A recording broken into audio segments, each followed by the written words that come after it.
ডাকসু নির্বাচন বানচালের ষড়যন্ত্র, নারী হেনস্থা, চবি ও বাকৃবিতে শিক্ষার্থীদের উপর হামলা ও ছাত্র শিবিরের উপর অব্যাহত মিথ্যাচারের প্রতিবাদে নোয়াখালীতে বিক্ষোভ মিছিল ও সমাবেশ অনুষ্ঠিত।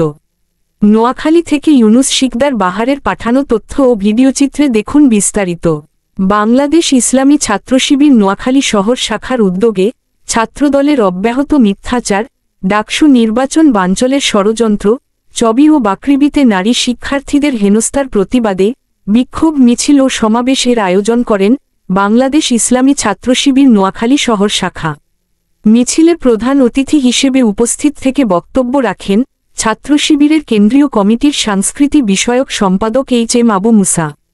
সমাবেশে আরও উপস্থিত থেকে বক্তব্য রাখেন নোয়াখালী শহর সভাপতি হাবিবুর রহমান আরমান।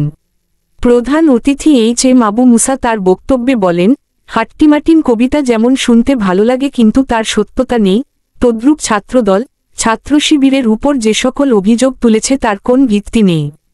ছাত্র সমাজ জানে কারা নারীর প্রতি নিপীড়নকারী। ছাত্র শিবির সবসময় নারীর অধিকার রক্ষায় প্রতিজ্ঞাবদ্ধ। সুতরাং যারা ছাত্র শিবিরের নামে মিথ্যা প্রোপাগান্ডা ছড়ায় তাদেরকে ছাত্র শিবির সচেতন ছাত্র সমাজকে নিয়ে প্রতিহত করবে। বিশেষ অতিথি হাবিবুর রহমান আরমান বলেন, এই বাংলাদেশের মানুষ দেখেছে ছাত্র শিবির তার প্রতিষ্ঠালগ্ন থেকে তার সকল কার্যক্রম সুষ্ঠুভাবে পরিচালিত করেছে। সুতরাং ইসলামী ছাত্র শিবিরের নামে মিথ্যা প্রোপাগান্ডা চালিয়ে ছাত্রদের থেকে দূরে সরিয়ে রাখা যাবে না। বরং ছাত্র সমাজ ছাত্র শিবিরকে তাদের হৃদয়ের মণিকোঠায় স্থান দিয়েছেন। আর ছাত্র সমাজ দেখেছে কারা চাঁদাবাজি এবং নারী নিপীড়নের সাথে সম্পৃক্ত। সুতরাং নিজেদের অপকর্মের দায় ছাত্র শিবিরের উপর দিয়ে আমাদের পথচলা স্তব্ধ করা যাবে না।